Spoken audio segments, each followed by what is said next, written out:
Hi welcome to our channel. మన big boss season 8 కంటెస్టెంట్ల గురించి అందులో జరిగే పరిణామాలు ఎలా రియాక్ట్ అవుతున్నారు గురించి చూస్తున్నాం. అంటే జనరల్గా ఎవరు ఎలా బిహేవ్ చేస్తారనేది ఎవరు పర్సెప్షన్ వాళ్ళకు ఉంటుంది, ఎవరి ఇష్టం వాళ్ళది. బిగ్ బాస్ ఓన్లీ హౌస్లో ఎలా ఉండాలి అలా ఉండాలని ఏం చెప్పరు, బట్ కొన్ని కండిషన్సే పెడతారు. అయితే ఈ మధ్యకాలంలో బాగా ట్రోల్స్ అవుతున్న పేరు సోనియా ఆకుల. సరే, మనిషి పర్సనాలిటీ బాగుంది. నిజంగా చెప్పాలంటే ఉన్న కంటెస్టెంట్లో కొంచెం గుడ్ లుకింగ్ ఫేస్ ఆమెది. బట్ ఆమె రావడమే ఆర్జీవీ లాంటి వాళ్ళతో ఆల్ ది బెస్ట్ చెప్పించుకొని బిగ్ బాస్ హౌస్లోకి ఎంటర్ అయ్యారని ఫీలా. మేబీ దాన్ని మీరు రకరకాలుగా ఒక్కొక్క ఊర్లో ఒక్కొక్క పేరు పెట్టుకోవచ్చు. సో ప్రతిదానికి కూడా దూరిపోయి దానికి ఒక లాజిక్ అప్లై చేసి మాట్లాడి ఆర్జీవి గారి రేంజ్లో ఫీల్ అయిపోతుందని చాలామంది కామెంట్స్ కూడా చేస్తున్నారు. మేబీ అంటే కొన్ని ఎపిసోడ్స్ కొన్ని లాజిక్స్ చూస్తే కరెక్ట్ ఏమో అనిపిస్తుంది. తర్వాత దాన్ని కప్పిపుచ్చుకోవడానికే ఇప్పుడు మరలా ఆమె ఒక్కొక్కరి దగ్గరికి వెళ్ళి హక్ చేసుకొని వాళ్ళని మేబీ మెస్మరైజ్ చేసేలాగా, లేదంటే నేను అలాంటి దాన్ని కాదు, నేను లాజిక్కే మాట్లాడతాను అని చూసే ప్రేక్షకుల్ని ఆకట్టుకునే ప్రయత్నం చేస్తోంది. గేర్ మార్చింది అన్నట్టుగా అనిపిస్తోంది. తప్పులేదు, అంటే గేమ్లో అదొక పార్ట్. కాకపోతే క్లియర్గా ఆడియన్స్కి తెలిసిపోయేలాగా యాక్ట్ చేయకూడదని నా ఫీలింగ్. బట్ ఆమె విష్ణుప్రియకి ఆమె ఆ మాట ఉంది, అది చూసాం మనం. విష్ణుప్రియ కూడా ఏడుస్తున్న అమ్మాయి దగ్గరకు వచ్చి మరి ఇదేంటండి మీరే అనేసి మీరే ఏడ్ చేస్తున్నారు, అదేంటంటారు చూసారా, ఇల్లు తగలెట్టేసి నా ఒళ్ళు వణుకుతుంది అందుకే అక్కి కాచుకున్నాను అన్నట్టుగా ఏదో అన్నట్టుగా అనడం. దాన్ని మళ్ళీ వీకెండ్లో కింగ్ నాగార్జున గారు ఏడుస్తున్న అమ్మాయి దగ్గర మళ్ళీ వెళ్ళడం కరెక్ట్ కాదు కదా అని చెప్పడం, సర్ది చెప్పడం ఏదోలా ఉంది. బట్ మేబీ సోనియాకి ఫ్యాన్ ఫాలోయింగ్ ఎక్కువ ఉండడం వల్లే ఇట్లా జరుగుతుందా, లేదంటే నిజంగా ఆమె ముందు లోపలికి వెళ్ళేటప్పుడు ఒక బేస్ రెడీ చేసి వెళ్ళిందా, లేదంటే ఎస్ఎంఎస్లు కూడా బాగానే వస్తున్నాయి ఆమెకి.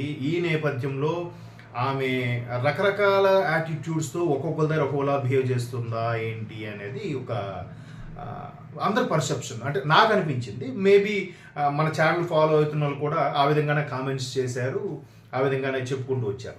అయితే ఇక్కడ ఫస్ట్ నుంచి ఇదేంటిది ఆమె ప్రతిదానికి లాజిక్ మాట్లాడుతుంది. ఇప్పుడు కుక్కర్ విషయమే ఉంది. ఫస్ట్ రోజు పాపం బేబక్క అందరికీ వండి పెట్టాలనే ఉద్దేశంతో ఆమె ఏదో చేసింది. కుక్కర్ ప్రాబ్లం అవుతుందని ఎలా తెలుస్తుంది? తెలియదు కదా. అది ఏదో వండి పెట్టారు, చెయ్యాలి, అందరికీ ఆకలి తీర్చాలని తపంతో చేస్తుంది.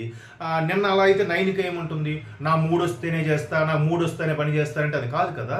టైం దాటిపోయాక మూడు వచ్చి వండుతా అంటే కరెక్ట్ కాదు కదా. బట్ బేబక్క ఇనిషియేట్ తీసుకుంది. దాన్ని ఈమె పెద్ద ఇష్యూ చేసి ఆకలి తీరిపోయాక అన్నం పెడితే లాభం ఏంటి అని అంటే అది నువ్వు వెళ్ళి చేయాల్సింది కదా. అక్కడ స్టార్ట్ అయింది ఆమెకి సోనియా ఆకులకి మైనస్ అవ్వడం. సో ఇప్పుడు అందరూ వెటకారంగా ఆమె ఇనీషియల్ పేరుని తీసుకొని వెటకారం చేయడం, ఇంకా ఆమె ఆకులు కొట్టుకొని వచ్చేయాల్సిందే ఇంటికిలే అన్నట్టుగా అనడం, ఏవో రకరకాలుగా కామెంట్స్ పెడుతున్నారు. అంటే మరీ అంత డీప్గా వెళ్ళాల్సిన అవసరం లేదు.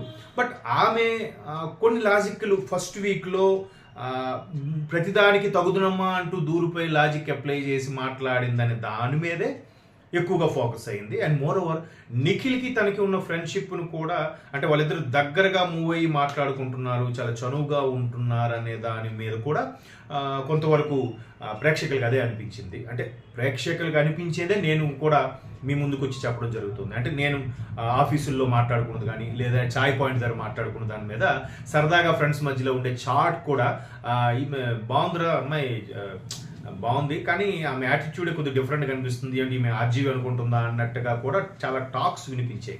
మొత్తం మీద నిఖిల్కి సంబంధించిన ఫ్రెండ్లీగా ఉండడము, తర్వాత బేబక విషయంలో కుక్కర్కి, తర్వాత విష్ణుప్రియతో ఆర్గ్యుమెంటు, అడల్టరీ, అది కూడా నిన్న కూడా మళ్ళీ ఆమెదే మాట్లాడింది. ఆమెకి నేను ఆ స్పేస్ ఇవ్వను, ఆమె తీసుకుంటుంది స్పేసు, నేను ముందు అక్కడే చెక్ పెడతాను అన్నట్టుగా కూడా మాట్లాడుతుంది. బట్ అంటే ఎవరిష్టం వాళ్ళది. కానీ ఓవరాల్గా చూస్తే సోనియా లాజికల్గా ఉంది, బాగానే ఉంది, ఎక్కువ నామినేషన్స్ పడట్లేదు అనుకున్న టైంలో ఈ ట్రోల్స్ రావడం, ఈ వీక్ నామినేషన్స్లో ఆమె ఉంది, నెక్స్ట్ వీక్ నామినేషన్స్ కూడా ఒకవేళ సేఫ్ అయినా కూడా నెక్స్ట్ వీక్ నామినేషన్లో కూడా ఆమె ఎక్కువగా పోల్ అయ్యే అవకాశం ఉంది, నామినేషన్లోకి వెళ్ళే అవకాశం కూడా అనిపిస్తుంది.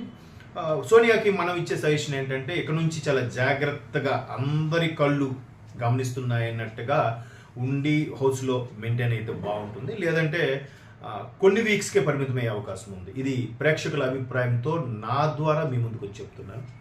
So be brave and all the best Sonia. మరొకసారి మీరు జాగ్రత్తగా ఉంటే బాగుంటుందని కూడా నా రిక్వెస్ట్. ఓకేనా? మరిన్ని అప్డేట్స్ మన కంటెస్ట్ గురించి చూస్తూనే ఉండి మన ఛానల్ సబ్స్క్రైబ్ చేసుకోండి.